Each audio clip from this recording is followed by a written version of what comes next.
10 ফেব্রুয়ারি থেকে শুরু হতে চলা রাজ্য বাজেট অধিবেশন যাতে সুষ্ঠুভাবে সম্পন্ন হয় বিরোধীদের কাছে সেই আবেদন রাখার পাশাপাশি এদিন রাজ্যের একাধিক বিল রাজ্যপালের কাছে আটকে থাকা নিয়ে নিজের প্রতিক্রিয়া জানালেন বিধানসভার স্পিকার বিমান বন্দ্যোপাধ্যায়।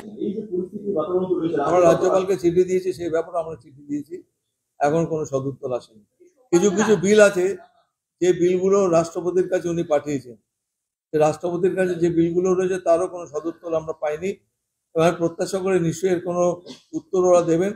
তবে এই কথা আমরা বলতে পারি যে বিলগুলো পাঠানো হচ্ছে সেটার ওপর পর্যালোচনা করে যত দ্রুত সম্ভব রাজ্যপাল হন বা রাষ্ট্রপতি হন তাদের আমাদের বিধানসভায় জানানো উচিত।